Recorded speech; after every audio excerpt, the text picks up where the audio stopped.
Vivaha, the Chennai Silks. பத்திரிகையாளர் பிரியன் நம்மோடு தொலைபேசி வாயிலாக இணைந்திருக்கிறார். இது குறித்து பேசுவதற்காக சார் வணக்கம். வணக்கம்.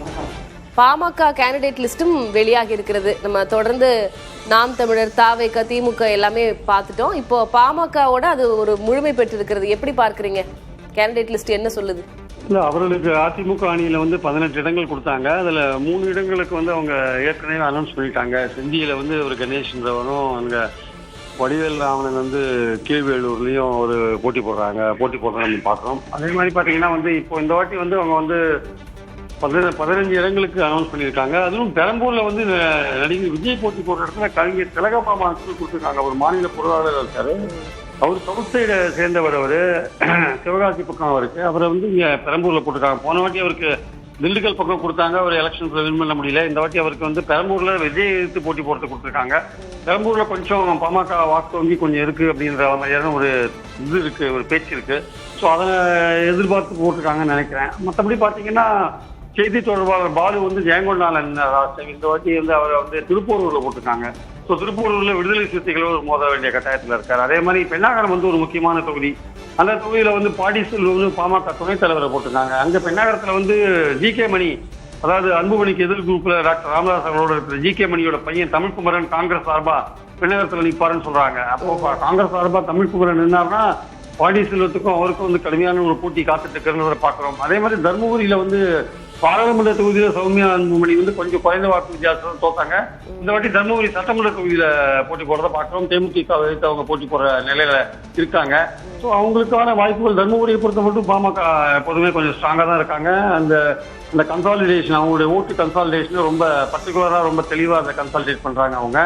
ஸோ மொத்தத்துல அவங்க சிஆர் பாஸ்கரன் போன்ற போரூர்ல நிக்கிறத பார்க்கும்பொழுது கேண்டிடேட்ஸ் எல்லாம் நிர்வாகத்துல பிரேமலதா எதிர்த்து டாக்டர் தமிழரசின்னு ஒரு அம்மா போட்டுருக்காங்க. டாக்டர் அவங்க பிரேமலதாக்கும் ஒரு கடுமையான போட்டி விருதாச்சலத்துல காத்துட்டு இருக்குன்னு நினைக்கிறேன் ஆக்சுவலா. ஸோ இவங்க வாங்கியிருக்கிற தொகுதிகளே பாத்தீங்கன்னா பெரும்பாலும் இந்த சைடு தர்மபுரியில இருந்து பெண்ணாகரத்துல பாத்தீங்கன்னா குறுக்கு கீழ்வேலூர் வரையும் பாத்தீங்கன்னா ஒரு கிராஸா மத்திய மாவட்டங்கள் குறுக்கு வெட்டினா எப்படி இருக்குமோ அந்த பகுதியில் தான் இவங்களோட செல்வாக்கு எந்தெந்த ஏரியாக்கள் இருக்கோ அங்கதான் இவங்க வாங்கியிருக்காங்க. அதனால இவங்க எந்த இடத்துல போட்டி போடுறாங்களோ அந்த இடத்துல இவங்க டஃப் ஃபைட் கொடுப்பாங்க. ஆனா இது ஒரு சின்ன சிக்கல் என்னன்னா, போன வாட்டி இந்த மத்திய வட மாவட்டங்கள்ல பாத்தீங்கன்னா 77 தொகுதிகள்ல 11 மாவட்டங்கள்ல 16 இடத்துல அதிமுக வின் பண்ணிச்சு. ஆனா கூட்டணியில் இருந்த பாமக மயிலத்துல மட்டும்தான் வின் பண்ணாங்க.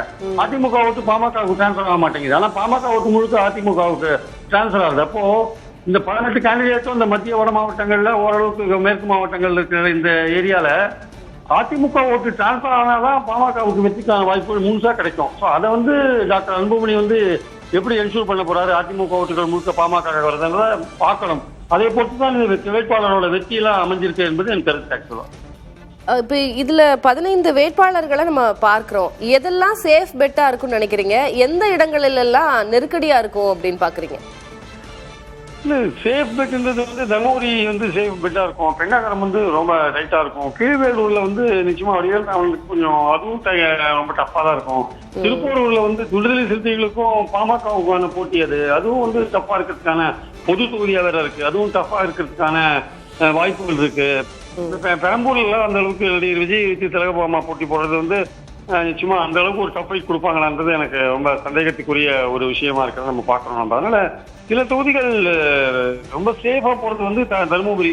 அவங்க சௌமியா அன்புமணிக்கு ஒரு வாய்ப்பு இருக்கு. அதான் தேமுதிகவுடைய செல்வாக்கு எப்படி இருக்குன்னு நாங்க பார்க்கணும். தர்மபுரியை பொறுத்த மட்டும் ஏன்னா திமுக கூட்டணி ஒரு பலமான மெகா கூட்டணியா இருக்கிறதுனால நம்ம அவ்வளவு சீக்கிரம் சௌமியா அன்புமணிக்கான வாய்ப்பு ரொம்ப சுலபமா இருக்குன்னு சொல்ல முடியாது. ஆனா வாய்ப்பு இருக்கு. அந்த கன்சாலிடேஷன், பாமக ஓட்டு கன்சாலிடேஷன் ஒழுங்கா நடந்தா அவங்க வின் பண்றதுக்கான வாய்ப்புகள் இருக்கு. அதனால இந்த பார்க்கும்பொழுது உங்களுக்கு அந்த ஒரு தொகுதி, அந்த பெண்ணாகரம் தொகுதி ரொம்ப டஃப்பா இருக்கிறதுக்கான வாய்ப்புகள் இருக்கு. பெரம்பூர் தொகுதியிலெல்லாம் பாமக கொஞ்சம் முயற்சி பண்ணலாம். அது எவ்வளவு தூரம் சாத்தியம் நடிகர் விஜய் வின் பண்றதுக்குன்னு ஒரு முக்கியமான விஷயமா இருக்கு. அம்பத்தூர்ல கொஞ்சம் அந்த போட்டு பாமக கேண்டிடேட் கொஞ்சம் லோக்கல் கேண்டிடேட் கொஞ்சம் பவர்ஃபுல்லா இருக்கிறது. அவருக்கு கொஞ்சம் வாய்ப்புகள் டஃப் ஃபைட் கொடுக்கறதுக்கான வாய்ப்பு இருக்கிறத நான் பார்க்கறேன் ஆக்சுவலா. நன்றி திரு பிரியன், இணைப்பில் உங்களுடைய கருத்துக்களை பகிர்ந்து கொண்டமைக்க. அதே போல செய்தியாளர் வினீஷ் சரவணனும் தகவல்களை வழங்கினார். அவருக்கும் நன்றி.